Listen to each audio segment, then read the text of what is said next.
নেতৃত্বাধীন দল BNP Tarique Rahman 10,000 kilometre দূর থেকে পরিচালিত দল, তার শক্তি সামর্থ্য সাহস ইনশাল্লাহ বাংলাদেশের 18 কোটি মানুষ এই 6 মাসে তো আগে তো গ্রহণ করেছে।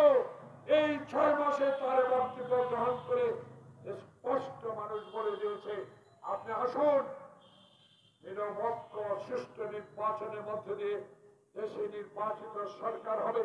সেই সরকারকে বাংলাদেশে সংবিধান থেকে বৃহৎ আকারের সংস্কার করবে। এখন দরকার শুধু ওই রকিব তাবিদ এবং হুদার মতো নির্বাচন নয়, আমাদের বর্তমান প্রধান নির্বাচন কমিশনের অধীনে মৃত ব্যক্তির ভোট, দিনের ভোট রাতে নয়, এমন একটি ভোট দিয়ে বাংলাদেশের জনপ্রতিনিধির ক্ষমতা হস্তান্তর করুন। দেখবেন দ্রব্য মূল্যের ঊর্ধ্বগতি বন্ধ হয়ে যাবে। কারণ এখন তো শেখ হাসিনা নাই, এখন তো শেখ হাসিনা পেছরটা আছে। বিগত দিনে শেখ হাসিনা বলে যারা আমার চাল ডাল চিনির সিন্ডিকেট করে বাংলাদেশের মানুষকে অত্যাচার অবিচার করেছে, কজনকে গ্রেফতার করেছে?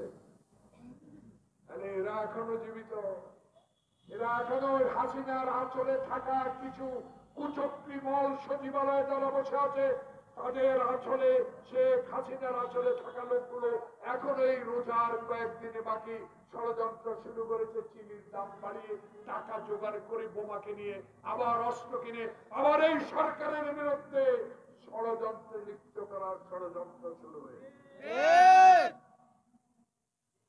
তাই আমাদের স্বরাষ্ট্র উপদেষ্টা মহোদয় সজ্জন মানুষ, অনেস্ট মানুষ, সৎ মানুষ। আপনি আমার মতো একজন মুক্তিযোদ্ধা, আমি আশা করি আপনি রোজার আর কয়েকদিন বাকি, দ্রব্যমূল্যের ঊর্ধ্বগতি রোধ করা কোনো বিষয় না।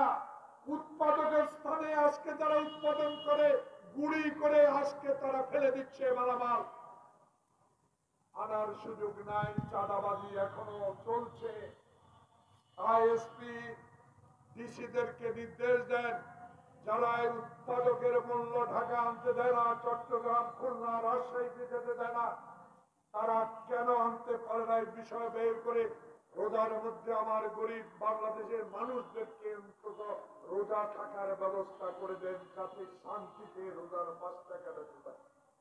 এই প্রজন্মের আজকের এই দ্রব্যমূল্য ঊর্ধ্বগতি রোধ এবং অচির এই নির্বাচনের ম্যাপ এবং অচির এই নির্বাচনের দাবিতে এই প্রজন্ম দলের পক্ষ থেকে প্রিয় সাংবাদিক বন্ধুগণ, আপনাদের কাছে সরকারের কাছে দাবি জানাবো, কারো ষড়যন্ত্রে পা ফেলবেন না, কারো ষড়যন্ত্রের কথা কানে আর শোনা দরকার নাই।